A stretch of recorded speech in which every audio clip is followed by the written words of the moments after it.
கண்மணியும் அன்பு குடும்பத்துல இருந்துட்டாங்க அப்படிங்கறது தெரிஞ்ச உடனே கோவப்பட்டு வெண்ணிலா என்ன பண்றாங்கன்னா அவங்க வீட்டாளர்கிட்ட சத்தம் போறாங்க. எப்படி நீங்க நடக்க விட்டீங்க? அவதான் எல்லாமே விரதம் இருந்துகிட்டே இருந்தாலும் ஒவ்வொரு நாளும். அப்ப எப்படி இது நடந்துச்சு எல்லை மீறி அப்படின்னு சொல்லி கேட்கும்போது, உண்மையில அது உண்மைதான் வெண்ணிலா. அவங்க டெய்லியும் கண்மணி ஒரு விரதம் இருந்துகிட்டது உண்மைதான். நானும் அவங்க 2 பேரும் சேர மாட்டாங்க அப்படின்னு தான் நாங்களும் நினைச்சுக்கிட்டு இருந்தோம். ஆனா நடந்தது என்னமோ வேறையா இருக்கு. அந்த ரூமுக்குள்ள நடந்தது என்ன அப்படின்னு பார்த்தோன்னா, கரப்பாம்பூச்சி தான் எல்லா காரியத்தையும் கெடுத்து விட்டுருச்சு அப்படின்னோடனே, என்னது கரப்பாம்பூச்சி? அவங்க 2 பேரும் சந்தோஷமா இருக்கிறதுக்கு கரப்பாம்பூச்சி காரணமா அப்படின்னு வெண்ணிலா கேட்கறாங்க. ஆமா வெண்ணிலா, அன்புக்கு கரப்பாம்பூச்சின்னா பயம் போல இருக்கு. தேவையில்லாம கரப்பாம்பூச்சி மேல விழுந்து மிரண்டு கடைசியில என்ன ஆயிப்போச்சு அப்படின்னு பார்த்தோன்னா, கண்மணி அவங்களும் ஒண்ணு சேரக்கு ஒரு வாய்ப்பு ஆகி போச்சு.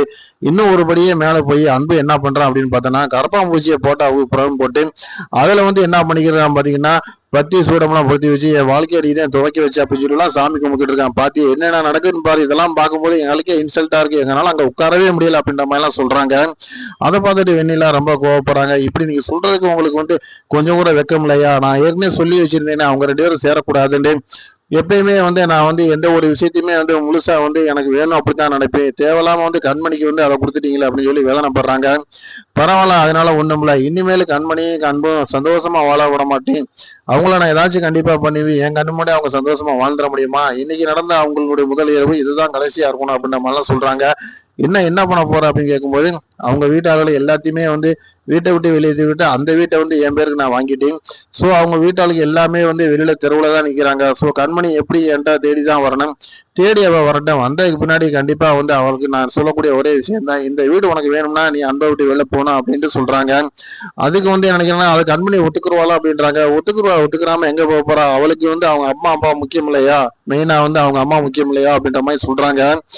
அதே மாதிரி கண்மணி பாக்குறாங்க. பார்த்துட்டு வெண்ணிலாட்ட வெண்ணிலா பேசுறாங்க. அதை பார்த்துட்டு கண்மணி ஒரே வார்த்தை சொல்லிடுறாங்க, இதுக்கு முன்னாடி அன்பு என்னை காதலிக்கல, உன்னைத்தான் காதலிச்சாரா அப்படின்ற ஒரே காரணத்துக்காக நான் என்னுடைய வாழ்க்கையை விட்டு விலகினேன். ஆனா முழுக்க முழுக்க அன்பு மனசுல நான் மட்டும்தான் இருக்கேன்னு தெரிஞ்சதுக்கு பின்னாடி என்னோட வாழ்க்கையை தொலைக்கிறதுக்கு நான் விரும்பல. நீ என்ன பண்ணாலும் சரி நான் ஒண்ணுமே பண்ண முடியாது உன்னால அப்படின்ற மாதிரி சொல்றாங்க. இன்னும் நான் ஒரு சவாலை விடுறேன், கண்டிப்பா பாரு. நீ தேவையில்லாம எங்க விஷயத்துல எங்களுடைய வாழ்க்கையில குறுக்க வர வர உனக்கு தான் பிரச்சனை அதிகமா இருக்கும் அப்படின்ற மாதிரி சொல்லி பாக்குறாங்க. அதை பார்த்துட்டு வெண்ணிலா ரொம்ப கோவப்படுறாங்க. உங்களை சந்தோஷமா நான் வாழ விட மாட்டேன் அப்படின்ட்டாங்க. அதெல்லாம் என்னைக்குமே நடக்காது. நீ ஒரு விஷயத்தை தெரிஞ்சுக்க, நல்லவங்களுக்கு எப்பயுமே இறைவன் துணையா இருப்பான் அப்படின்ற மாதிரி சொல்லி பாக்குறாங்க கண்மணி. அதே நேரத்துல வெண்ணிலா ரொம்ப ஹார்டாயிராங்க. எப்படி பாட்டிட்டு இந்த விஷயத்த சொல்லி ஆகணும். பாட்டிட்டு சொன்னதுக்கு பின்னாடி அவங்க எடுக்கிற முடிவு பெரிய முடிவா இருக்கணும். அது கொண்டு நம்ம அன்பும் கண்மணி கண்டிப்பா இந்த ஊரை விட்டே போற அளவுக்கு நம்ம ஏதாச்சும் ஒண்ணு பண்ணணும் அப்படின்னு நினைக்கிறாங்க. பார்க்கல என்ன நடக்குது அப்படின்னு.